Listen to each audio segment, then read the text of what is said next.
Allison. Hi. Hi. So I'm Amanda Villaveces at Mental Health Lou and therapist at North Star Counseling Center. And this is my colleague, Allison Howell, licensed marriage and family therapist, also at North Star Counseling Center. And she's here to join me today to talk about mindful parenting. So welcome. Yeah, welcome. Thanks, guys, for being here. Yeah, thank you for joining, because this is obviously with NTI and with some kids being back in school and hybrid school and all the many other concerns happening right now. I feel like mindful parenting is a pretty valuable topic, some valuable skills. Yes, we're learning on the fly. Yes. It's what better time to learn something new when you're stressed? Well, learn something new to help reduce the stress when you're stressed. So it's very, on point timing wise. Yes. So let's get started. We'll talk about what mindful parenting is versus, say, like meditation. And I think a lot of people get really confused, or when they think of mindful parenting or mindfulness in general, they're kind of like, make your mind go blank and be really chill. And how do you describe mindful parenting to like clients or parents that you're coaching versus, or have in your practice versus, like what is meditation and, that? Right. Great questions. And if you do a quick Google search, you will realize we are not alone in that question. Because I think what gets difficult both about these two concepts and how they go hand in hand, but also just in language, is mindfulness became this super hot topic that everyone wanted to talk about and think about. And so then, it was just, ooh, it's mindfulness. Ooh, it's meditation. Ooh, it's do this, and I don't know that we ever really stop in our, busy schedule to say, like, what does that even mean?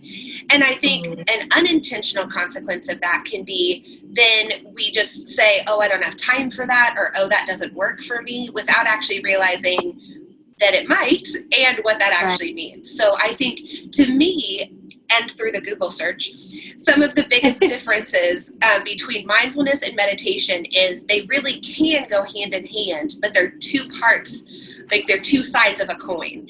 And so mindfulness is really a state of being or a quality. It's a very like in the moment, whereas meditation, it can be kind of a practice of mindfulness.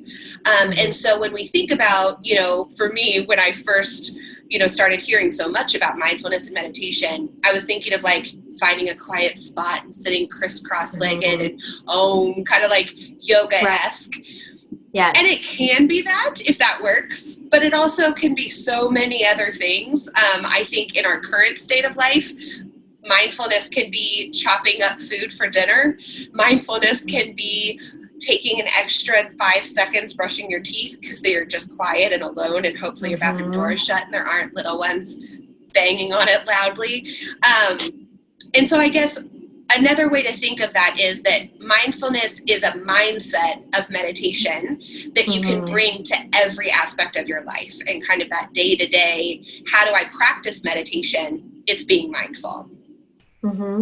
Yeah, I think that's a great explanation. And so it's like mindfulness in a sense isn't that like lack of or no thoughts, total calm. Mindfulness is actually kind of being active, being in the moment, participating, just simply being aware versus, that idea, like you said, that sort of like yoga-esque idea of going off into like a corner somewhere and really like letting all your thoughts clear your mind, and which I feel like the American mind, at least, isn't necessarily super good at. I think we've been inundated with, so much information, and we're always told to multitask. And so the idea of sitting down and clearing your mind is a very daunting task.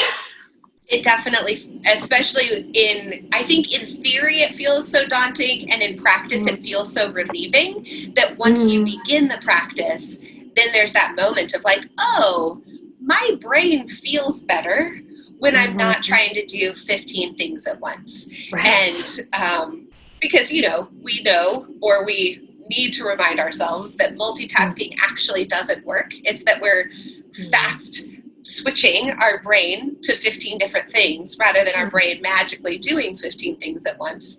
And so when we give our brain the break to just focus on one task, it really, the payoff is pretty fantastic. And from my perspective, as someone who practices it, but also someone who coaches it, the reward helps motivate us to keep doing it. Right. And that's where you notice that like reduction in anxiety response too, right? Because like you said, if your brain is told to pay attention to 15 different things or balance 15 different things, then there's always going to be that little like alarm in your head for each of those 15 things saying, don't forget this, don't forget that. Did you get back to this? But if you're tuning into just one thing, like all I have to do right now is cut these carrots for dinner. Right. Yes.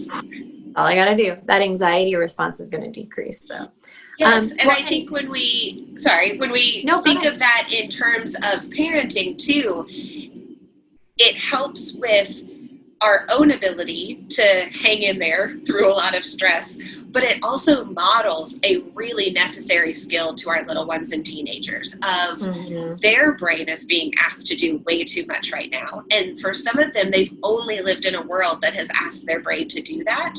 And so I think what a unique opportunity while we're with each other 24/7 all the time to be able to model some of that. I think so often we would say before, well, I can't control what's happening in their school day or in aftercare or at their after school job or on the sports field. Like right now we can, because they're with us all the time. We are the coach, we are the teacher, we are the chef, we are everything. And so I think, yes, that can feel overwhelming, but I think also encouraging that it can also be an opportunity to really hone in and say, how do we make this work for us? And how do we use this as a time of good change? Right, exactly. And that kind of brings me to the next point too is, so these times, especially the year that shall not be named, has been a really rough year for a lot of people. And so, I think it's good to just highlight that it has been different, and that maybe in other times we have other stressors or other, experiences in life that are difficult. It's not like other years have been perfect. Right. But collectively, like as a society, as a world, there has been an increased amount of stress. There's been an increased maybe amount of negativity, as well as positivity. There have definitely been people coming together and, but that increased stress, that increased negativity, those very real threats that exist, as far as people's health concerns or job loss, etc. That all is becoming factors, right, in our parenting, because you're still have to parent. You don't get to say, "Oh, life is stressful, I'm taking a break." Right. So, why might this conversation, because we've done this talk a lot, why might this be different than our other talks, or how might this talk be different than our other talks?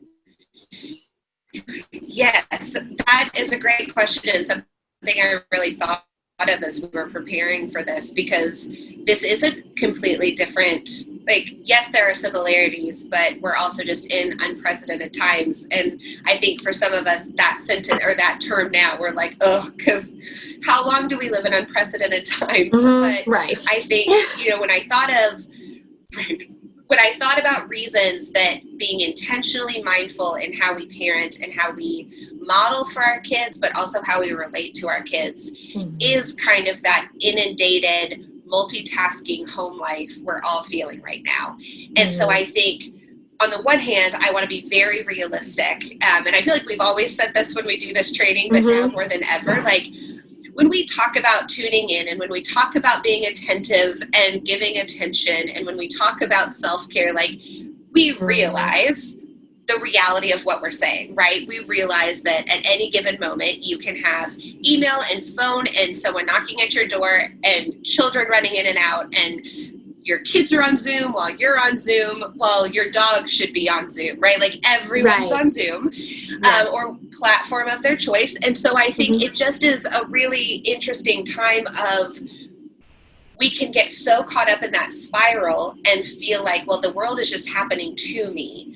I think a really unique time to focus in for right now is, how do I create a world that I can sustain and like live peacefully in, or find some moments of peace in.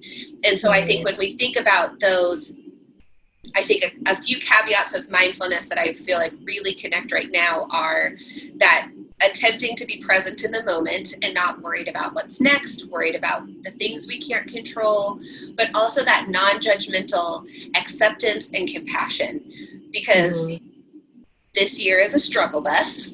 We're all on it. Sometimes we're under it. Sometimes we're chasing it. But I think when I thought about why this feels uniquely beneficial right now is because I think we're all just stressed to the max. And so finding ways to incorporate some mindful techniques in our own adult life, but then in reflection of our parenting, or even just relationships, like even if that's not just parent to child, I think being really intentional about incorporating some of those 5 elements of mindfulness we're going to talk about, I think will be really helpful. Yeah, I completely agree. And I think even people who maybe feel like, you know, I don't necessarily feel super stressed out, or I do feel pretty good, or I have found balance. I think there's still value in this conversation for even those people, because there's always maybe going to be some version of stress that you're feeling, or there's always growth to be had, or ways to expand upon it. And if you're one of those people, you know, I've had a few friends say like, I feel kind of guilty because this has been really nice. And like, that's fine. You know, that's not necessarily a bad thing to say, wow, everything slowed down and I realized like I have a pretty good life and I have a good family and I'm pretty happy. Like, good. I'm happy for you. I'm really happy. And then take that, you know, you can take this information and you can just kind of like use that to kind of like continue to build that up and build that connection. So even if you're listening to this and you're like, well, I'm not really feeling all those things, like there's still, I think, value in that, just simply mindful parenting and paying attention to your, like all the 5 elements that we're going to talk about. Yes. And I think on top of that, for those that are really thriving right now, use mindfulness to tune into why you're thriving, what's working so well, so that whenever we are able to go back to whatever we used to do or what the next step of this looks like, you can bring some elements of that with you. Because I agree, to those who are really enjoying this time, I think there's almost a weird grief that will happen when schedules fill back up, and we'll have to be really intentional to not refill them in the same mass quantity that we had in February of this year. Yes, exactly. I've been thinking about that for myself. I'm like, I need to make sure I have a mental list of like what's really gone well, you know, and what I've really enjoyed about this. Because there have been moments of, oh, it's really nice to, I mean, you know, to get the kids to school and maybe wake them up like 15 minutes before is amazing. Absolutely. Yeah. You Much different commute. The commute is fabulous right now. It is. So, so let's talk about those 5. And the 5 to consider are, you know, listening with your full attention, that non-judgmental acceptance of yourself and your child, right? Having emotional awareness for yourself and your child, learning self-regulation in the parenting relationship, and then also self-compassion for yourself and your child. And I love that every element of that actually is self and child, because no relationship, you know, you can't have a relationship in isolation. You can't have each person, you know, only thinking about themselves, as we see in couples counseling. Like, that doesn't work. So being mindful of your child's experience as part of this experience, so that you can kind of really help that relationship. So let's talk about that first one, which is the, like, listening with your full attention. You're good at this one. Oh, it's a toughie. And I think maybe one of the reasons this is a more researched one for me is because it's where I struggle, is just there are so many things that pull our attention, and to a certain degree outside of the home, that's praised, right? Like, ooh, I can do all of these things. I'm always on top of it. But then when our little ones or our teenagers need us, it doesn't work to give them half of our attention or a piece of us. And I think especially when I thought through for NTI, going back to my let's be realistic, I hope anyone watching this or, kind of joining this journey along with us knows when I say full attention, I don't mean 100% all the time. None of us can do that. And we've seen what it happens when kids get 100% of someone's attention all the time. It's also not great. So I think one of the things about mindfulness is it's balance. And so to me, if we go back to kind of that smarter, not harder, if we can give very intentional chunks of time, it can help meet our kids' social and emotional needs that they don't need us all of the time because we're filling that cup and we're being really intentional. And so I think in other times when we've done this talk, we've talked about, what does active listening look like? And so I think to those joining us, think for yourselves, when you feel really heard, what does that feel like? So I'll ask you, Amanda, when you feel really heard or someone's listening, how do you know that? Well, they're definitely looking at me.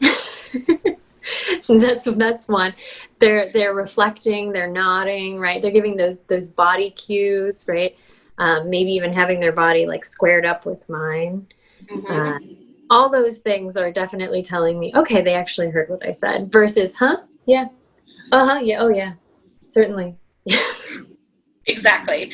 And so I think when we think about that with our kids, I think one, we start with those active listening things. So we try to have our body language be connected. We try to give eye contact.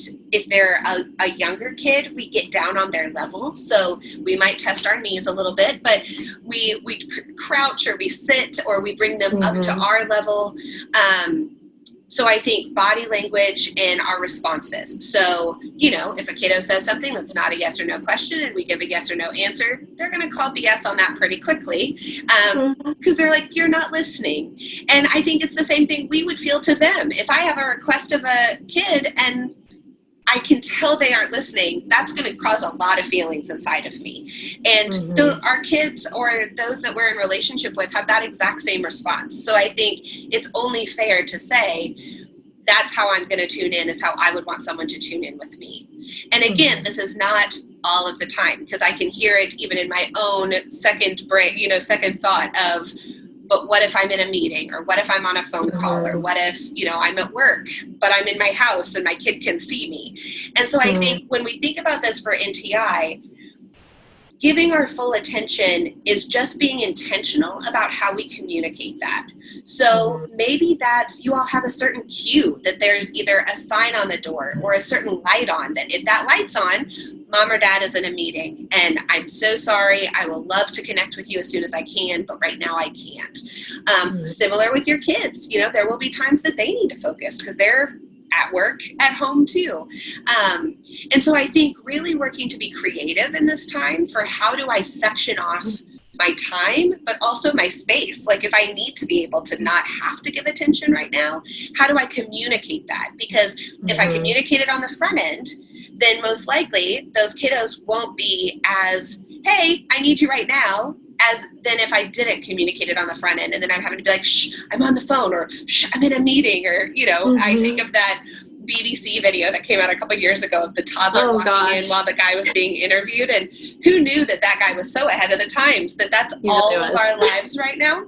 Yes. But I think, giving full attention is our response and our body language, but I also think it's our intentionality. And so I think it's communicating what's happening on the front end keeps us from having to constantly remind all of the time. And I think too, just a kind of side note to that, a lot of the body language and verbal cue stuff that we mentioned, I think works really well for younger kids and some teenagers. But teenagers sometimes actually would rather, instead of squaring our bodies, let's go shoulder to shoulder. Let's sit in a car together. Let's sit on the couch and play Minecraft together. Let's do something where I'm not looking at you directly, but my responses and my presence let you know that I'm listening. And you just may find that those older kids are way more talkative when they feel like you're not just like staring them down, wanting to know all of their secrets.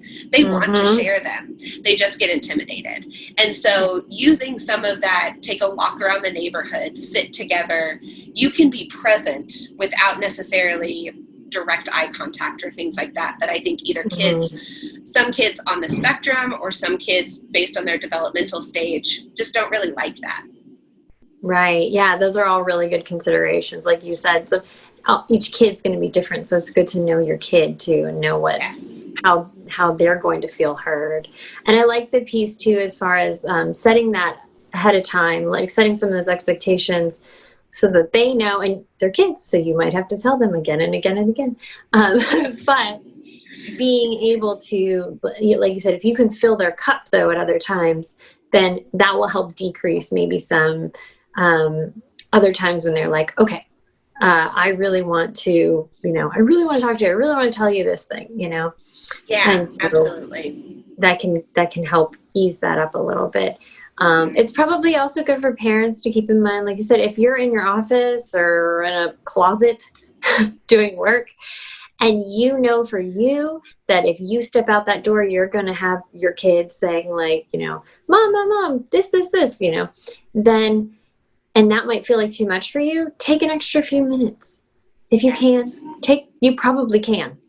Yes. You can probably take 2 minutes to shut down your meeting or shut down your laptop, take some breaths and like get yourself into a place where you're ready to listen versus, if that pattern where you keep coming out into the kitchen or wherever the family is and they're like, oh, we haven't seen you in 5 minutes. How's it, right. That, you set yourself up for success as well.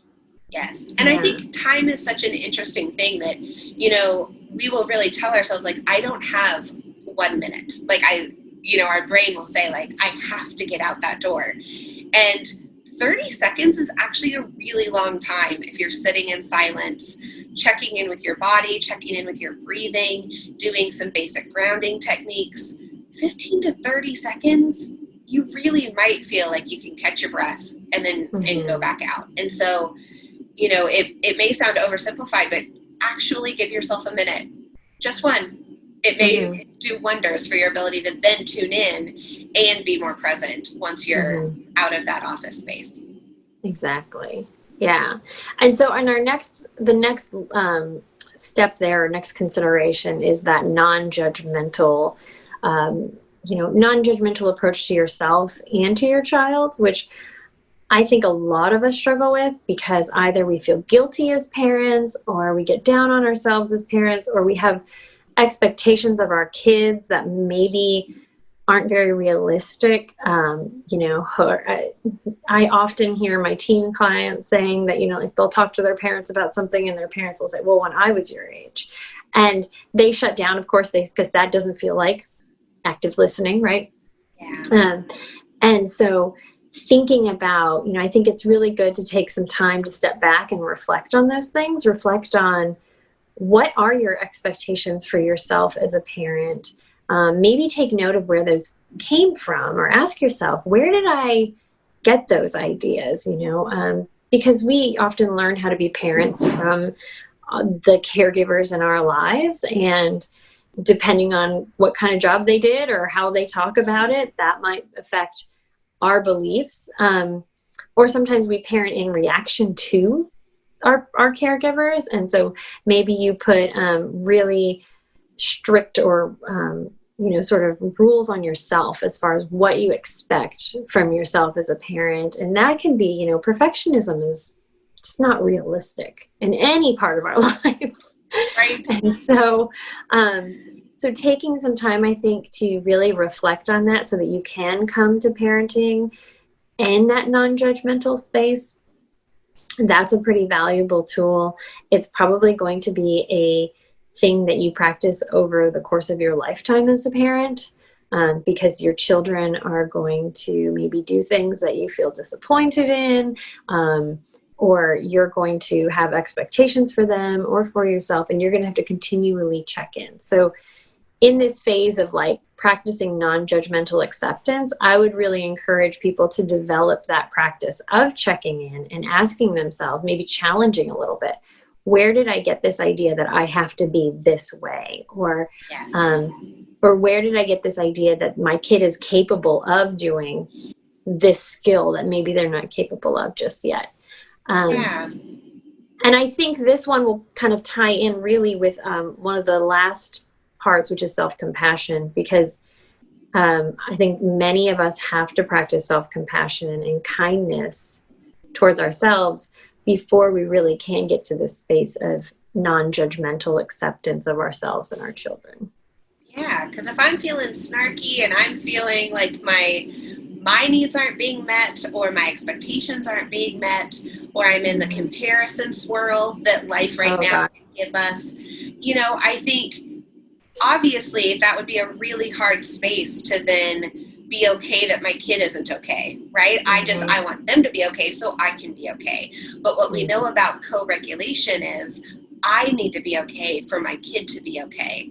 And so being able to just reflect back to yourself, I am okay, and therefore I can help my kid be okay, or my spouse be okay, or my coworker be okay, right? Like we are all in a constant state of co-regulation right now because we're all needing the help. And so I agree, that idea of checking in, what are my inputs? Why do I feel this about this situation? And then working to not be judgmental of it, which is so difficult. Yeah, and as you mentioned, that we're often comparing ourselves. That's a pretty normal thing for parents, and I think it's pretty normal, especially now, where maybe you'll see people posting things on social media, and you're looking at them going, "Oh my gosh, they're nailing it!" Like when everybody was posting their home classrooms, some of them were gorgeous and amazing, and I was like, "Oh, that's not what my home classroom looks like." So it's good to also, be aware of, you don't have to be this picture perfect parent. Right. You don't have to, you're not living that other person's life, and you need to check yourself or recognize when you are having those moments of maybe beating yourself up because you don't have this perfect, NTI space, or, you're like, oh, look, so-and-so is out hiking with their kids and they're teaching them all about nature or whatever. And you're like, well, I have to work a 40-hour work week from home. So that's not going to happen. And we're all having mac and cheese again tonight. Like, that's okay. It's okay. Put Planet Earth on Netflix. They'll be okay. Yeah. We adjust. And I think if there's anything that I hope comes out of this season, it can be, we've had time to tune in and practice some of this mindfulness, but also we have learned that we are very capable of adjusting. I think in a way that 6 months ago we wouldn't have given ourselves credit for. And so I think seeing that for the strength that it is, and using comparison in that way, compared to your previous self, what you've been able to accomplish in the last 6 months, I think it can really help people see that we're not just surviving. Many of us are thriving, but even if we are just surviving, holy smokes, what a thing to survive. Like, that feels impressive to me. So I think we should all give ourselves a pat on the back for it. Right. Really take that like strength-based approach as far as look around and say, look at all these things that I've managed to make happen. Yeah.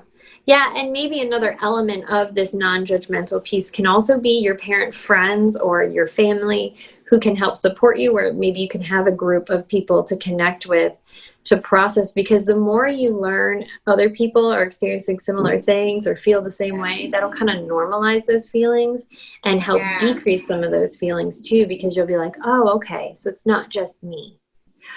Absolutely. That's good. Right? That makes me feel better. And it's not just, my kid who's having meltdowns before getting on their class call or getting dropped off at school even, or, whatever it is. It's like, no, it's not. And those connections too can be great ways of brainstorming and really saying, okay, well, how can we problem solve this? Or what can we do? And taking ideas from other people. Oh, so-and-so gives their kid a snack right before their class, and that helps them. I wonder if that would help our kid. Absolutely. Yeah. And you actually said something that feels like a good segue into emotional awareness, our third element. Do you mind if we jump in there? Yeah, let's go to it. Yeah, let's talk about how we can build that. Amen. So one of the things that you said that kind of hit, I was like, validation is having a support team, even if it's one other person, having someone to be able to bounce some of this off of and normalize is so life-giving through this process. And that's what emotional awareness for self and child does for your kids. And so this idea that helping our kids not only identify and understand their feelings, but then connect them to kind of the day in and day out what's actually happening is how we teach them how to feel validated. It's how we tell them that emotions are okay and not just happy emotions. You know, I think one of the difficult parts about emotional awareness is as parents or caregivers, we can get really uncomfortable with some of the rough emotions. You know, we're uncomfortable with our own rough emotions, but we're especially uncomfortable when they're like screaming and snot-filled and throwing things in front of us, right? Like we want to shut that down. We need it to stop. Especially, let's say you're on a meeting and your kiddo's doing that behind you. So something to keep in mind for the quarantine version of this talk is it's okay to take a minute. Yes, that minute when you need to calm yourself down. It's also okay to pause your call or pause your meeting and say, I need to go attend to this right now. And again, a minute, 60 seconds is actually a very long time. Like we feel like it isn't, but you know when you have a screaming baby or a tantruming kid or a super moody kid who's icing you out, those 60 seconds, they can crawl. So what I would encourage is let's use that. So mute yourself, turn off your video, go connect. But again, let's get down on their level. Let's tune in our body language. So we're bringing element 1 to element 3 that we're going to reflect what's happening. And when we can do that with our kids and with ourselves, it increases emotional intelligence. And I don't know about you, I don't know how to fix a problem if I don't know what the problem is. And so with feelings, so many of our kids and also our adults don't know what the problem is, so we don't know how to fix it. And when we can try to give language to it, then all of a sudden it becomes fixable or more fixable. And so, you know, whenever I think of how we educate about emotions, I think about how we educate about anything else. And the thing that comes to mind for me is it's a lot. It's repetition. It's bringing all of it. You know, think about, you know, for those who are parents or caregivers, picture for a minute what it was like teaching your kids the alphabet or colors or numbers. We do it everywhere. Oh my goodness, look at the green tree. Tree starts with T. Tut, tree. Like all of the time, because it was just this like influx of knowledge. But we don't often say, when mom's face looks like this, I'm mad. And I'm mad right now because of X, Y, Z. And, you know, when dad brings me flowers, I feel happy. And this is what happy looks like for me. When my friend had to cancel dinner, I felt sad. When COVID has canceled everything, I feel sad. Like, what a unique opportunity to be on an emotional roller coaster with our family. So I think so often there's this unspoken message of shut it down, don't share it. Kids don't need to know that we as adults go through hard times. And I would challenge that wholeheartedly and say kids have to know that we go through hard times, because if they don't, they won't feel okay to go through their own hard stuff. And as caregivers, part of our job is to let kids go through hard stuff. They have to experience risk. They have to experience discomfort, because if not, they'll be an adult who doesn't know how to do that. And none of us want to hang out with the adult who doesn't know how to do that. So let's learn it together, right? Like what a beautiful opportunity that COVID has given us, not by our choice, but we're going to roll with it, that we're all managing grief, we're managing discomfort, we're managing disappointment, we're managing frustration. And so I think call it what it is. Let your kids know when you're not okay. But second piece of that is let them know what you're doing to help yourself be okay. So let's say mom needs to go sit on the front porch and eat a square of dark chocolate quietly because mom is stressed and this will help mom. So when that little one says, I need to go sit on the porch, okay, let's learn how to manage this together. Let's take a walk around the block. Let's help each other make dinner. When we can really model what our emotional experience is for little ones, that's how they learn it, but also how we normalize that it's okay to feel what you're feeling, and that will help them be more validated. And when kids are validated and feel understood, like, we all know that feeling of someone gets it and we're like, someone gets it. Like, what a beautiful thing to be able to create in your home or in your play group or wherever this happens for you, that you're able to feel understood, but also help someone else feel understood. And often when we do this talk and we talk about kids, I think we talk a lot about little or younger kids, but this is something that definitely applies to teenagers, because teenagers, they have such a world of emotions, and they don't necessarily know how to articulate them. And even if you're helping them articulate them in the sense of, where do you feel it in your body? Like, when you're feeling this way, if you don't have a word for it, but where do you feel it? Yeah. That can what be color is it? What would it look like? I think sometimes it feels safer to externalize those feelings. And so it is hard to put language to it. What emoji would you use, right? Like, let's use the language kids are using. But that's absolutely true. It's not just teaching little ones the alphabet of feelings. It's teaching teenagers. Sometimes as adults, it's teaching ourselves. I mean, I've had times where I felt something, but I couldn't put language to it. And so being able to talk that through helped me, increase my own emotional language. And so I think that can happen with our partners, that can happen with our support teams, that can happen with our teenagers. That's a great point to bring up, that it's not just little ones. Right. And as far as, then teaching them those skills, they might, teens are often tight-lipped. They don't really want to talk to us so much, or the adults so much. Some do, which is cool, but a lot of them don't, in which case, it's okay to also, like, you can still encourage those skills, as far as, like, well, maybe why don't you just go, draw, or maybe you can go, like, why don't you go take a walk with your friends, or even something simple as, if you're feeling really activated, I've told my kids before too, like, why don't you go get a cold glass of water? Because that can actually help calm you down, which, sounds bizarre, but it is one of those tips that can be helpful in regulating our system. Absolutely. Which actually leads us to the next one, which is self-regulation, and talking about how do we teach self-regulation. And even though in this whole talk, we haven't really said mindfulness very much, right? We talked about it a lot at the beginning, haven't talked about it too much since then, but all of these steps, all that we're talking about is really tuning in. It's paying attention. It's being in the moment. It's noticing your responses, your reactivity, right?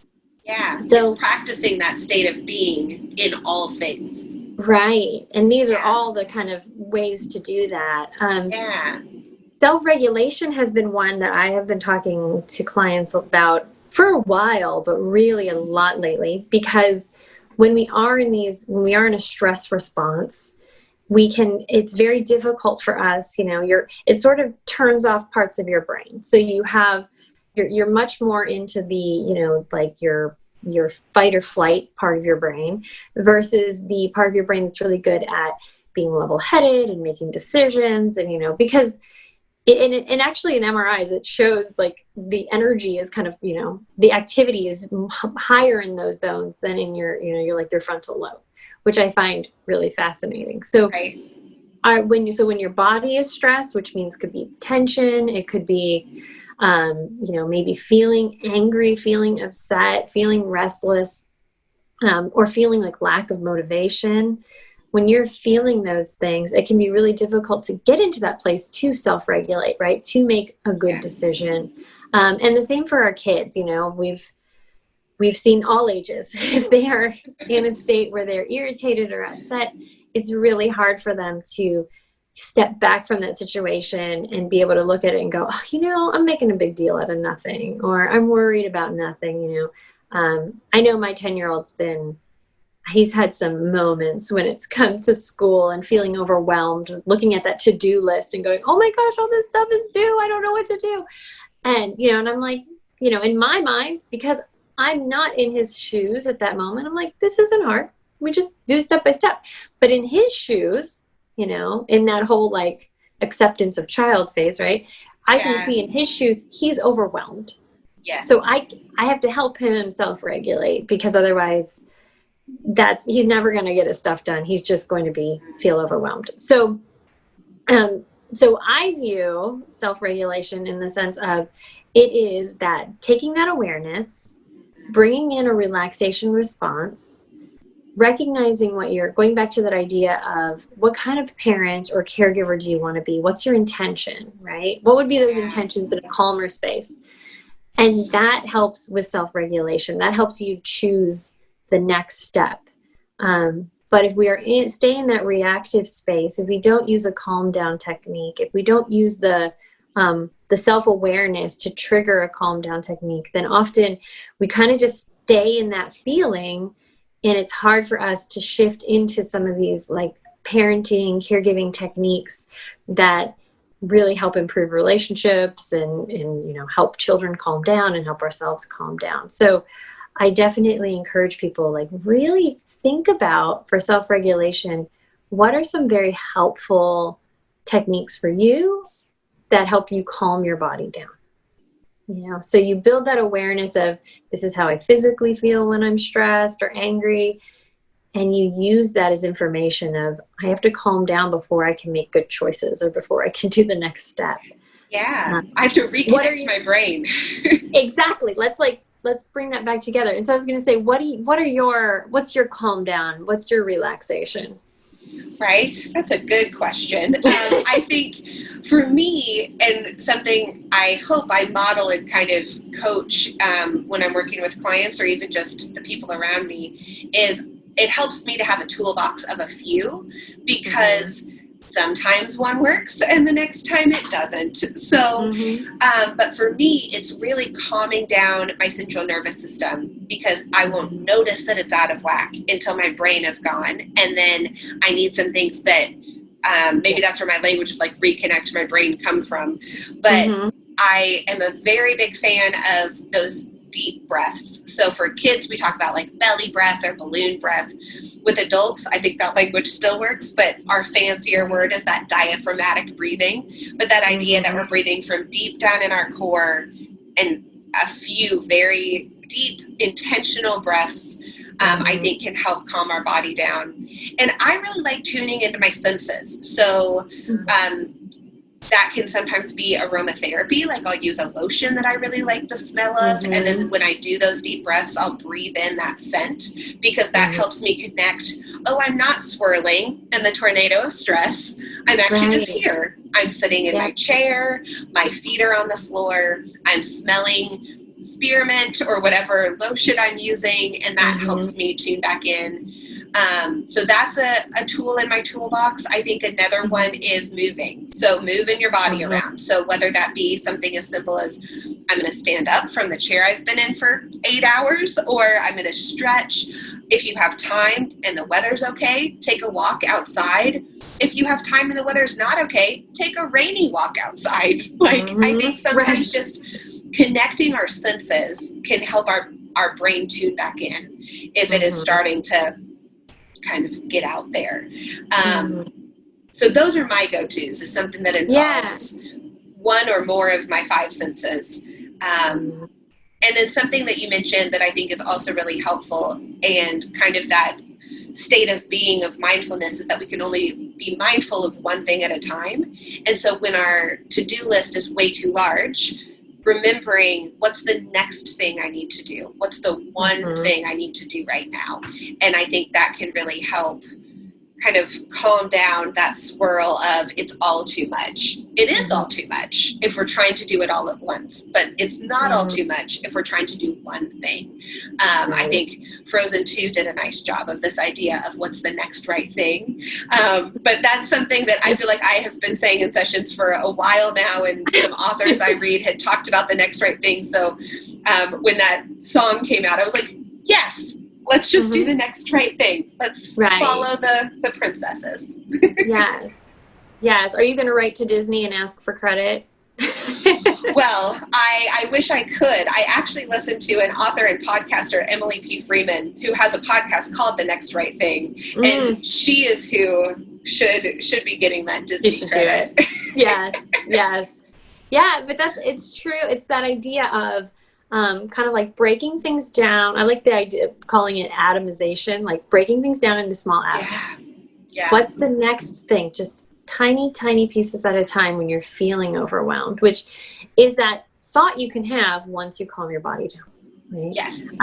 One of the ones I like too is the like you said, movement. There's this method where you can't really see me because I'm not standing up, but you shake your arms, and you stand up, you shake your legs, and then you do like a forward bend, kind of do some of that breathing, the shake it off basically method. Where we will avoid copyrights there, but but everyone can picture for our audience at home. Yeah. I think that's a cool one though for kids, for teens, for, they might feel kind of silly, but it's a good one for if you feel really stuck, like just step back and start shake your arms, shake it out, give yourself a moment. And you've probably like some of the stuff you might even do naturally. And we're just being aware, mindful, thoughtful that we're doing it. So that leaves us, let's see. So that kind of leaves us to self-compassion. And that's another buzzword. So as we're wrapping up here, let's talk about what self-compassion means and how, this is a much bigger topic. This is something I work with clients on for over a year of building self-compassion, but let's help people find ways to start building self-compassion. Absolutely. Yeah. So, and something to kind of, I hope people are noticing by now how much these 5 play into each other. But, one way of practicing compassion is practicing acceptance. So our number 2 element of non-judgmental acceptance, I think, played into your shake it off. Because you mentioned you might feel silly. Please feel silly. Let your kids feel silly. And then feel the joy of that. Because when you allow yourself to accept what's happening, you also allow yourself to be kind about it. And to me, when I really struggle with self-compassion, I try to bring it back to self-kindness. And so think about self-kindness for self, but then modeling that for kindness for your kids. Exactly. And I like the method that Kristen Neff, who's really led the whole self-compassion movement, or has been one of the leaders in it at least, has the 3 elements of self-kindness and, acknowledging that you are a human. That's okay, to help build that self-compassion for yourself so that you are, you're letting yourself make mistakes. You don't have to be perfect. And it's not in a sense of letting yourself off the hook, but it's acknowledging, I did something, it didn't work. I can learn from it, let's make it a teachable moment for myself and my kid. And you can then extend those methods to your children as well, as far as, if they're feeling frustrated with school, or they're like, oh, I just can't get this, I'm so stupid, helping them take a deep breath, calm themselves down, and bring in some of that self-compassion as far as you're a person and it's okay. And you know what? Some of us do struggle with some of these concepts in school, and some of us have learning disabilities, or some of us have difficulty catching on to something, and that's totally fine. Because we live in a world full of people who are all different, who have different capabilities and different strengths, and don't fret too much. Don't get yourself too hung up on being perfect for this class, or being perfect in sports or whatever it is. That perfection is really not a possible skill for humans. We're really just not capable of it. Yeah, so it's not even just that it's fine or okay if you're not perfect. It should be the expectation that you're not perfect. that's all of our baseline. Like, that is where we are as people. And I think this has been an exceptional season in practicing our lack of perfection. And so being able to really help kiddos and ourselves realize those internal narratives, those self-talk statements, those, oh, I'm so stupid, or, oh, I should have been able to do that. Like, why? Why should you have been able to do that? Why should you have been able to focus when you've never done school for 8 hours at home?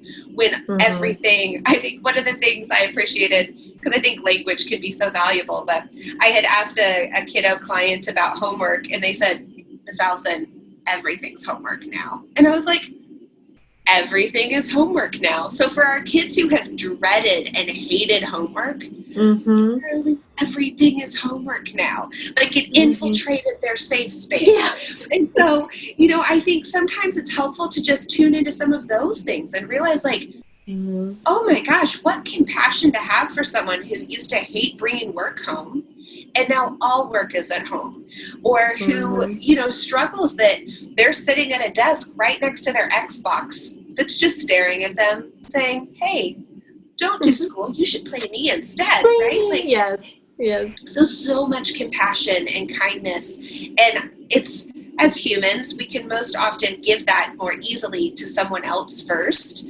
But think about how to give that, if you were talking to a good friend, what would you say to them? And then allow yourself to be that good friend and say that kind thing to you or your kids. Exactly.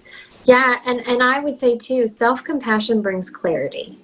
So when we can kind of push aside and compassionately push aside some of those difficult feelings that we're feeling, if we can ask them to nicely take a seat for a moment, and we can be compassionate towards ourselves, then we can get clarity too on why we feel certain ways we feel, why that kiddo might be like, everything is homework, why? Well, what about that is so upsetting? Or what about that maybe feels daunting? And that gives us a lot of space to kind of really start to understand what's under the surface there, what's beyond the maybe just like the behavior that we see or the statements that they're making, or and that works for both parent and child, not just and this works also in couples. This isn't just like a caregiver situation. This works in couples as well. You can be compassionate towards yourself. You can start to understand, why did I say that? Why was that my reaction? Or I wonder why they said it. Oh, you know what? They've been really stressed. Or, oh, that's right. That reminded them of this other situation in their life that was really difficult. And so it can start to help lead and open up some of that stuff too. So, So those are our 5. Yes. And let's see, to recap. So, and people, like you said, they all kind of mingle together. So there's not necessarily a 1, 2, 3, 4, 5. You can weave. I don't think they're linear. Yeah. Right. They're not linear. And you might find it's more like you're bouncing back and forth between learning some self-compassion, practicing non-judgmental acceptance, self-regulating, right? Emotional awareness. You learn, you're going back and forth through all of those as you work with your kid. Point. So to that, any last words for people who maybe are at home and they're like, okay, this all sounds great, but right? But the jig is up. But I'm not going to do it because I don't have time or. Yes. And that's the thing. So one of the self-compassion things is being real about our circumstances. And so this is not, I'm going to go on a 7-day yoga retreat in the mountains by myself and sit on, nice. It's glorious. But it's also not real, especially right now. So I think it's realizing that this is it's hard to say it because it's a constant practice, but it's not constant. So there's constant opportunity for practice, but that does not mean you have to be constantly doing it. It's when you catch yourself, tune in, try to be more present, try to focus in, try to practice one of the skills we talked about today, but then give yourself compassion if that happens one time in 13 days. Like if we're like 2 weeks from now and someone's like, oh, remember that thing Allison and Amanda were talking about? Like, cool. Give yourself some props. You remembered, right? And you tried. And I think this is such just an act of and practice of trying. So it doesn't have to be all day, every day. It won't be all day, every day. But anytime you get a little bit of glimpse of it, that's winning. That's the process. That's doing the things you need to be doing. And then I think just giving yourself a lot of space to be real and be human. Exactly. Yes, exactly. Yeah, I think of it kind of like if you're making a little mountain at one pebble at a time, and you only put one pebble on every 13 days, you still have a pile of pebbles. If you put one pebble on every day, you have maybe a bigger pile of pebbles, but nothing comes and takes those away. So you're still practicing, you're still kind of like planting those seeds. And obviously if you can practice every few days, then the muscle's going to grow a lot faster, right? But it's, this isn't like, this isn't like a test or anything like that. Like there's no timeline. You can work on it when you're able to, and give yourself that grace of, if you do it every 13 days, you do it every 13 days. Cool. Yeah. And Great. If your kid comes in and knocks over your pile of pebbles, let's start over. Because let's be very real about our circumstances right now. That neat little pile of pebbles is going to come crashing down, and that doesn't mean that the practice wasn't there, right? So if someone who plays basketball misses a shot, they don't negate all the shots they've made before. They just say that one didn't work. And I think part of that non-judgmental self-acceptance and self-compassion is we're going to be saying, "Ooh, that one didn't work a lot," and that's good. That's the journey. And I think when I think about this and it not being linear and it being a practice over time, it's more the journey than the end goal, because the end goal never comes. Like the end goal is consistent practice. Right. And that's a very mindful thing to say. And it's a very therapist thing to say, that it's about the journey, because it is, right? It's not the end, because if it's the end, that's not very mindful. But if you're paying attention to the journey, that's mindfulness. So, and yes, it is a therapist's favorite phrase. Sometimes our most frustrating phrase, though, because it does get misused, and then people are like, "Oh no, that doesn't work for me," and I'm like, "Can we try again? give it a chance." Right. Yes. So so be real, be kind to yourself, and and I would also say, the North Star blog has a great, we have a few of these parenting or like caregiving articles and mindfulness articles. So if people want to like supplement, there's a lot of stuff there. There's a great book that you often recommend. It's my favorite. What do you say? It's How to Talk So Kids Will Listen and Listen So Kids Will Talk. They have a just kind of generalist one, and then a few years ago they came out with one for little kids, so as young as 2. And I think it's just so important about our intentional use of language can be a game changer. So if you feel like you're always saying the same things over and over, maybe those just aren't the right words to piece together to get your message across. And it gives some really creative and like kind of cheesy comics of other things you can say. But back to if we're working smarter, not harder, I love a good script. I will mimic it all day long. And I think this is a unique time to get to practice some of those with our kids at home, because we're all at home all the time. All the time. Yes. And I'm fairly certain that you can get that book through the public library. So even right now, you should probably be able to just, open your app and get that book. Because it's such a good book. And we recommend it to parents all the time, because it does have those great scripts. And it also helps build that insight with those comics, as far as this is what's happening, and like, this is why it's not working. So and if anyone who's watching is local to Louisville, Carmichael's is also delivering. So if you want to add it to your own library, you don't even have to go out. They will bring it to your house. Right. Good sponsor plug. That's right. They've brought a lot of books to my house in the last 5 months. Oh, I know. That's talk about like self-care. That's a really good That's a Yes, really good message for escapism. Yes, exactly. So, Yep. well, thank you so much for joining us and for talking about this, because I do think it's such an important topic. And I know that a lot of parents and caregivers and, grandparents and aunts and uncles and anybody who's caring for children right now, even teachers really, Oh, are, yes. quite stressed, and children are stressed. And so I think it's a valuable topic for these times. So thank Yeah. you for bringing your knowledge and, doing this talk that we do all the time. Yeah, no, and hey, maybe not the last one, but hopefully the last one in a pandemic, because these are hard times, but I'm always glad to bounce it off. And I think I learn new things every time we do it. So I'm going to practice more mindfulness this week too. And as our favorite Brene Brown says, stay awkward, brave, and kind. Mm-hmm. Yes, I've got awkward down. So yeah, I can mostly be kind. It's the brave one that's hard.